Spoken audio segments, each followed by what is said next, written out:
दोस्तों आज हम बात करने वाले हैं मोटे अनाज के बारे में। साल 2023 पूरा का पूरा मोटा अनाज के ऊपर आधारित रहा है। बहुत ज़्यादा चर्चा में रहा है मोटा अनाज, इसलिए इसके बारे में पूरी जानकारी हमें हासिल होना चाहिए। पार्टिकुलरली हम यहाँ पर बात करेंगे कि मोटा अनाज आखिर लोग उगाते कम क्यों हैं। इसके साथ साथ में हम बात करेंगे कि इसका इस्तेमाल भी बहुत कम लोग खाने में करते हैं। आज के टाइम में जो किसान लोग नॉर्मली फसल उगा रहे हैं, बस वो गेहूं और धान में कंटिन्यू लगे हुए हैं। उसका रीज़न ये है कि इनकी खेती करना काफ़ी आसान है। व्यापक पैमाने पर आप खेती कर सकते हैं। इनकी जो प्रोडक्टिविटी है, पैदावार है, वो बहुत अच्छी तरीके से हो पा रही है हरित क्रांति के चलते चलते। इसके साथ ही साथ में सबसे बड़ा जो रीजन है वो ये है, भले इसमें पानी ज़्यादा चाहिए, लागत ज़्यादा चाहिए, लेकिन सबसे बड़ी जो मेन वजह है वो एमएसपी है। केंद्र सरकार एमएसपी पर गेहूं और धान की खरीदी करती है सबसे बड़े व्यापक पैमाने पर। इसका मेन रीज़न ये है कि भारत की जो मुख्य डाइट है, कहना चाहिए, वो गेहूं और चावल पर ही आधारित है। एक रीज़न ये भी हो सकता है कि सरकार इनको सबसे ज़्यादा खरीदती क्यों है, क्योंकि सरकार पहले तो खरीदेगी, इसके बाद इसी खरीदे हुए अन्न को वो क्या काम करती है, उचित मूल्य की दुकान में आप गरीब लोगों को सस्ते दामों पर अवेलेबल कराती है। मतलब हमारी जो खाद्य सुरक्षा है उसको सुनिश्चित करने का काम करती है। मोटे अनाज जिसके अंतर्गत आ जाते हैं कोदो, कुटकी, ज्वार, बाजरा, रागी। पहले के समय में इन्हीं की खेती करी जाती थी। आज के समय में भी आप ऐसे क्षेत्र में चले जाइए, ऐसे ग्रामीण इलाके में चले जाइए जहाँ की जो ज़मीन है उतनी ज़्यादा उपजाऊ नहीं है। दूसरे नंबर की बात, वहाँ पानी का साधन अवेलेबल नहीं है। ऐसे एरिया में एक तो गांव में बहुत कम लोग रहते हैं, दूर दूर घर बने हुए रहते हैं, और पार्टिकुलरली ये लोग जो खेती करते हैं, अब इनके पास में इतना पैसा नहीं रहता है तो वो ज़्यादा लागत नहीं लगा पाते हैं, इसीलिए ये मोटे अनाज की खेती करते हैं। मोटे अनाज की खास बात यह है कि यदि बारिश नहीं भी हुई, थोड़ा बहुत पानी गिरा है, मौसम में किसी प्रकार का बदलाव आ गया है, सूखा पड़ गया है, तुषार पड़ गया है, ओला पड़ गया है, इन सारी की सारी चीज़ों को काफ़ी हद तक ये झेल सकते हैं। ठीक है, इसीलिए जो नॉर्मल फसलें होती हैं और ये वाली जो फसल होती है, ये इसलिए इम्पोर्टेंट है क्योंकि ये जलवायु परिवर्तन को झेल सकती है। इसलिए भी सरकार इसको प्रमोट करना चाहती। दूसरे नंबर की बात यह है कि हम केवल गेहूं और चावल के ऊपर ही डिपेंड ना रहें, हमें हमारी जो डाइटरी शिफ्ट है उसको भी चेंज करने की ज़रूरत है। मोटा अनाज जिसको हम कदन, श्री अन्न भी इसको बोला जाता है, जिन्हें पोषक अनाज फसलों के रूप में भी जाना जाता है, इसमें कैल्शियम, फाइबर, प्रोटीन, आयरन, ऐसे बहुत सारे आवश्यक सूक्ष्म पोषक तत्व मौजूद रहते हैं। भारत की आबादी के बीच सूक्ष्म पोषक तत्वों की कमी के उच्च प्रसार को देखते हुए इन पोषक अनाज फसलों के सस्य या फिर खेती क्षेत्र, कल्टीवेशन एरिया में कमी आ रही है। इसको यदि आप पूरा कर दें तो पोषण सुरक्षा आप सुनिश्चित कर सकते हैं। इन फसलों का बहुत ज़्यादा महत्व है। इस चीज़ को स्वीकार करते हुए उपभोक्ताओं के बीच में उनके उपभोग को बढ़ावा देने के लिए, उपभोक्ता कौन लोग हो गए, जो लोग इन अनाजों को खरीदते हैं और खाने का काम करते हैं। अब यहाँ पर प्रोड्यूसर कौन हो गए, वो किसान लोग हो गए। तो सबसे पहली बात तो ये है, इनकी डिमांड बढ़ना चाहिए। जब तक लोग इनकी डिमांड नहीं करेंगे तब तक किसान लोग भी इसकी खेती नहीं करेंगे। केंद्र सरकार ने साल 2018 में मोटे अनाजों का नाम बदल करके पोषक अनाज करने की अधिसूचना जारी किया था। कुल मिलाकर के सरकार का पहला कदम जो रहा था 2018 में, वो क्या था कि सबसे पहले तो ये अन्न इतने ज़्यादा महत्वपूर्ण हैं, इसलिए हम इनका नाम चेंज करते हैं। सबसे पहले सरकार क्या काम करती है, नाम चेंज करती। कोई काम हो चाहे ना हो, लेकिन नाम चेंज सबसे पहले किया जाता है। इसी के साथ साथ में आप देखेंगे कि जो मोटे अनाज हैं उन पर सरकार ज़्यादा एमएसपी देती है, लेकिन दिक्कत वाली बात यह हो जाती है कि एमएसपी दिया तो जाता है, लेकिन एमएसपी पर हर एक फसल को सरकार खरीदती नहीं है। एमएसपी जिसको हम न्यूनतम समर्थन मूल्य बोलते हैं। हालांकि इन प्रयासों के बावजूद भी मोटे अनाज फसलों के क्षेत्र में, बुआई के क्षेत्र में हमें गिरावट देखने को मिली है। आखिर ये रीज़न क्या क्या हो सकता है? ठीक है, पहला जो रीज़न बताया जाता है वो हरित क्रांति का है। मोटा अनाज आज के टाइम में व्यापक पैमाने पर उगाया नहीं जा रहा है, इसका एक रीज़न है हरित क्रांति। हरित क्रांति जब आई थी तो उसमें मेनली फोकस किया गया था गेहूं और धान। गेहूं और धान की पैदावार एकदम बम्पर तरीके से होना चाहिए। तो हरित क्रांति जब आई थी तो इसके माध्यम से सरकार ने खाद्य सुरक्षा को इंश्योर किया था, फूड सिक्योरिटी को इंश्योर किया था। इसका मतलब ये है भारत में प्रत्येक व्यक्ति के पास अनाज की पहुंच होना चाहिए, सही दाम में, सही मात्रा में, सही क्वालिटी वाला अनाज इंश्योर किया जाए। ऐसा नहीं है कि सरकार दूसरे देशों पर डिपेंड हो जाए, हम हमारे यहाँ पर खेती ही नहीं कर पा रहे, दूसरे देशों से फसलें खरीदेंगे। इसके साथ साथ में फसल पैटर्न में कुछ अवांछनीय परिवर्तन भी यहाँ पर हुए थे। बहुत सारे चेंजेस हम देखते हैं जिसके चलते चलते हरित क्रांति से फ़ायदा ज़रूर हुआ है लेकिन नुकसान भी बहुत कुछ हुआ है। इसके चलते चलते बहुत ज़्यादा पानी की रिक्वायरमेंट करने वाली फसलें जैसे कि धान, गन्ना, केला, गेहूँ, इनके कृषि क्षेत्र में वृद्धि हुई थी।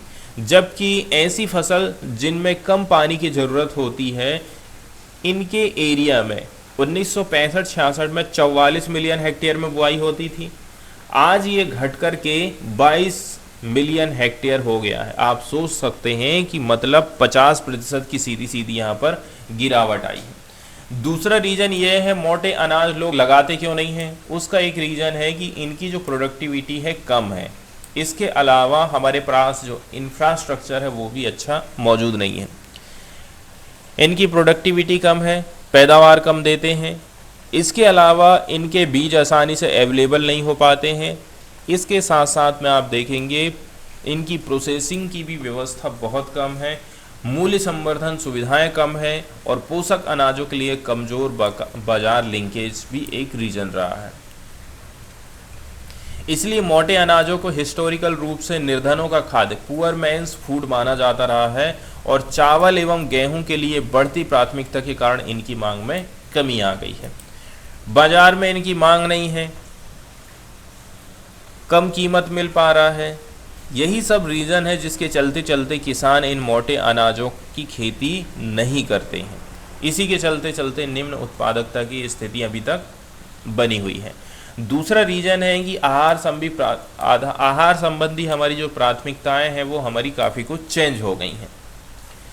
अब जैसे कि आप ज्वार, बाजरा, कोदो, कुटकी लगाते हो तो सबसे पहले क्या है, जैसे कुटकी भी हो गया तो उसकी जो बाहरी लेयर है या फिर छिलका है उसको हटाना पड़ेगा आपको।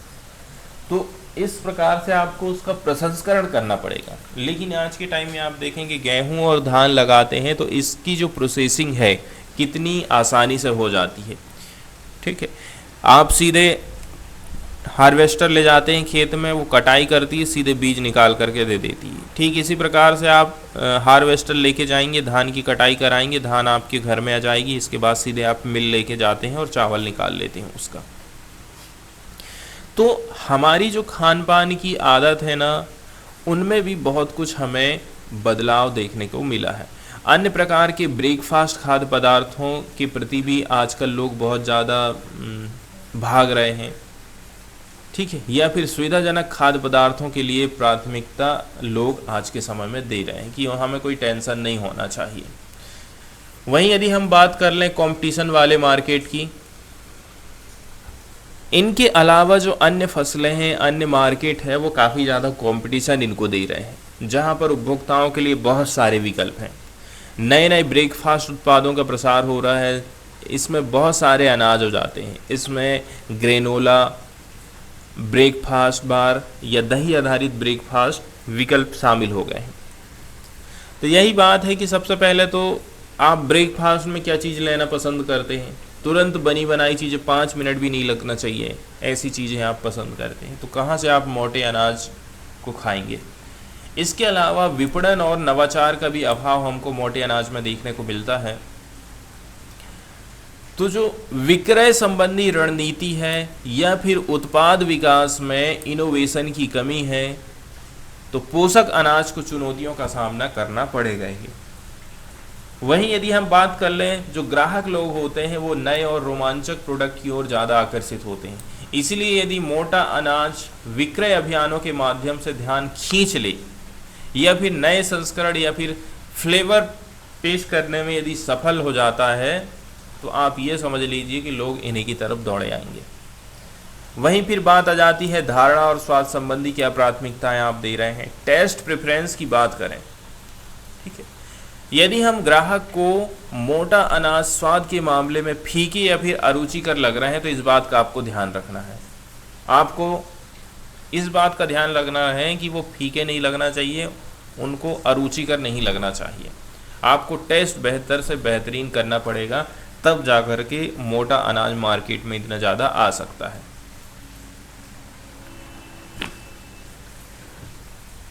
इसके बाद यहाँ पर जो चार्ट आपको दिखाई दे रहा है, इसमें बताया जाता है कि कौन सी फसल में कौन सा लीडिंग स्टेट रहा है 2019 से 20 के बीच में।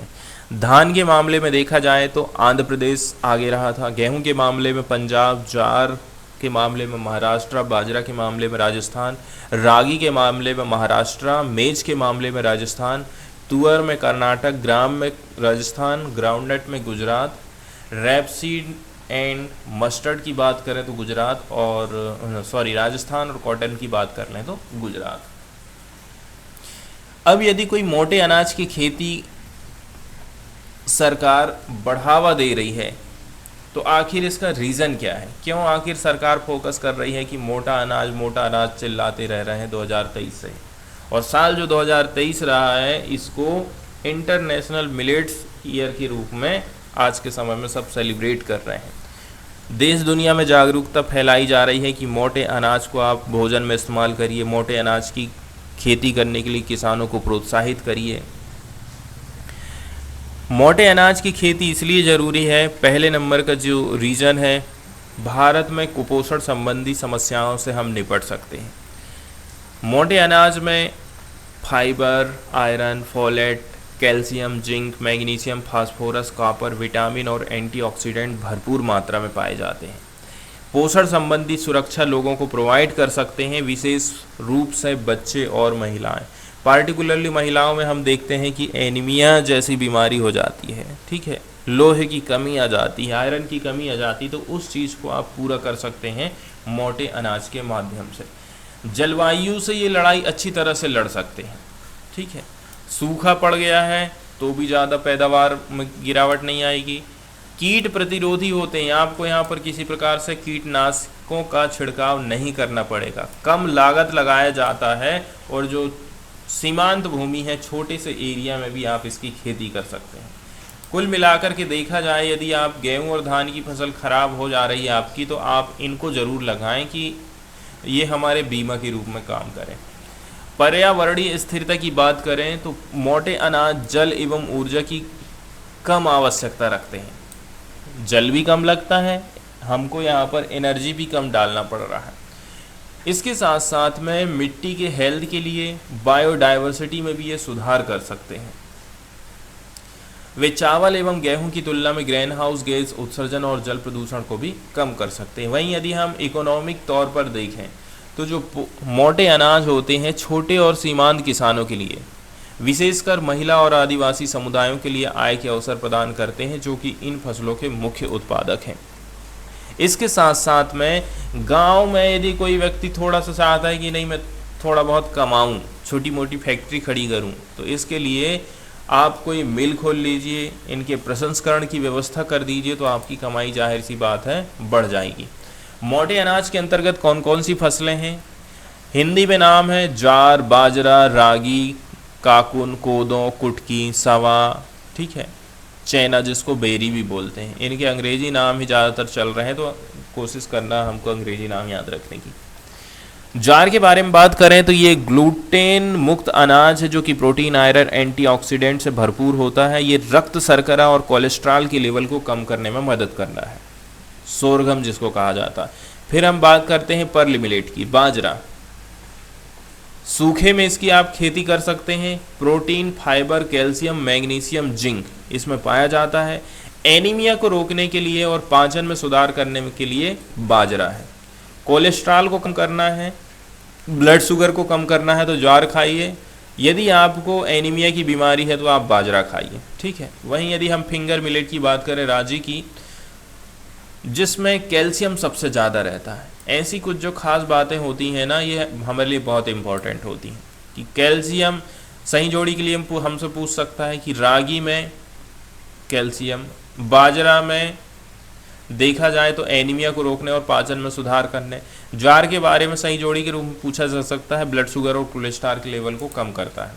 वहीं यदि हम बात करें, आयरन, फाइबर और अमीनो एसिड भी यहाँ पर पाया जाता है। इसके साथ साथ में हड्डी और दांतों को मजबूत बनाने और मधुमेह की बीमारी को कम करने के लिए, ठीक है। इसके बाद बात करते हैं काकुन की, फॉक्सटेल मिलेट जिसको बोलते हैं, तो प्रोटीन, फाइबर और एंटीऑक्सीडेंट, ये ब्लड प्रेशर और कोलेस्ट्रॉल के लेवल को सुधारने का काम करता है। फिर आप यदि हम बात करें कोदो की, जिसका ग्लाइसेमिक इंडेक्स लो है, इसमें फाइबर और फाइटोकेमिकल्स की मात्रा ज़्यादा रहती है और ये ब्लड शुगर के लेवल को कंट्रोल करने और मोटापा को रोकने में मदद करता है। वहीं यदि हम बात करें सावा जिसको बोलते हैं, इसमें सबसे ज़्यादा फाइबर पाया जाता है, आयरन और कैल्शियम भी हाई ही रहता है। कब्ज को रोकने और रक्त परिसंचरण में सुधार करने के लिए आपके ब्लड में रक्त का जो प्रवाह है वो बढ़िया रहेगा यदि आप सवा का इस्तेमाल करते हैं। वहीं कुटकी की बात कर लें तो कोलेस्ट्रॉल को कम करता है और हृदय से संबंधी रोगों को दूर करने का काम करता है। वहीं यदि हम बात करें चना, ठीक है, प्रोटीन, फास्फोरस, एंटीऑक्सीडेंट से भरपूर रहता है, मांसपेशी और तंत्रिका कार्यों को बेहतर बनाता है और ऑक्सीडेटिव स्ट्रेस को दूर करने में मदद करता है। सरकार ने मोटे अनाज की खेती को बढ़ावा देने के लिए कौन कौन से प्रयास करिए, इसके बारे में आप देख सकते हैं। इंटरनेशनल ईयर ऑफ मिलेट, पूरी देश दुनिया में मोटे अनाज को बढ़ावा देने के लिए, अब चूंकि मोटे अनाज की खेती भारत में बहुत ज़्यादा होती है, सरकार चाहती है कि यदि देश दुनिया जाने इनके बारे में तो हम हमारे यहाँ का जो प्रोडक्ट है इसको बाहर बेच भी सकें। इसीलिए संयुक्त राष्ट्र महासभा ने 2023 को अंतर्राष्ट्रीय मोटा अनाज वर्ष घोषित किया था और ये पहल किसकी तरफ से करी गई थी? भारत की तरफ से।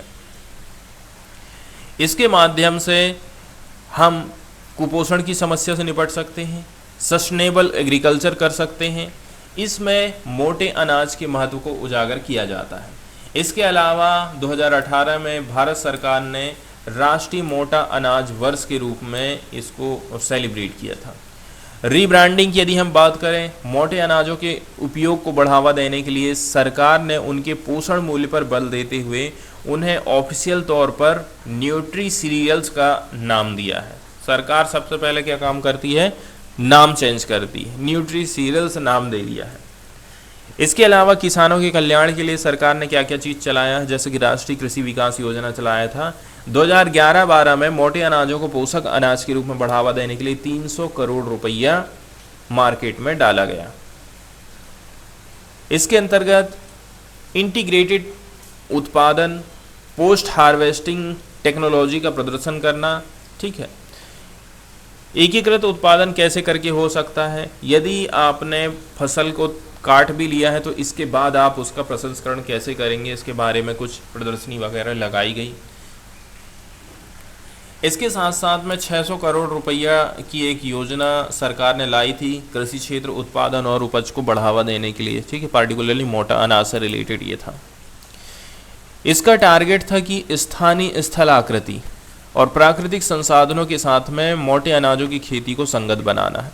सरकार किसानों को भारत के विविध 127 कृषि जलवायु क्षेत्रों के साथ अपने फसल पैटर्न को संरेखित करने के लिए सरकार बताती है कि जलवायु ऐसी है तो आप इस फसल को लगाइए, ठीक है। कुल मिलाकर के बात ये है। सीड किट और बहुत सारे उपकरण भी प्रोवाइड किए जाते हैं, ठीक है। तो सरकार सीड किट और आवश्यक उपकरण उपलब्ध करा रही है। इसके साथ साथ में किसान उत्पादक संगठनों, एफपीओज जिसको बोलते हैं, फार्मर प्रोड्यूसर ऑर्गेनाइजेशन, इनको सहायता के माध्यम से मूल्य श्रृंखला का निर्माण करने और पोषक अनाजों की विपणन क्षमता का समर्थन करने के लिए प्रयास किए जा रहा है। इसके साथ दूसरा प्रयास जो सरकार कर रही है वो एमएसपी में वृद्धि कर दे रही है, ठीक है। इसके साथ आप में देखेंगे कि जो सोसाइटी है उचित मूल्य की दुकान है वहाँ पर भी आपको मोटा अनाज देखने को मिल जाएगा। सरकार मोटा अनाज भी वितरण करती है, जैसे कि हमारे गांव तरफ तो जो है मक्का मिलता है। अब मक्का मिलता है तो मक्का की रोटी खाते हैं लोग, ठीक है, चटनी के साथ में, सरसों की साग के साथ में घी लगा करके। पार्टिकुलरली जो छिंदवाड़ा वाला जो एरिया है ना, वहाँ पर बहुत ज़्यादा मक्का उगाया जाता है और मक्का वहाँ पर खाते भी हैं। अच्छी बात ये है, पहले हमारे गांव तरफ गेहूँ, धान और सोयाबीन ये मुख्य फसलें हुआ करती थी। आज के समय में थोड़ा सा जलवायु चेंज होने के चलते चलते किसान लोग मक्के की तरफ में बढ़ने लगे हैं, तो हमारे गांव तरफ भी आज के समय में मक्का काफ़ी खासी मात्रा में लगाया जाने लगा है।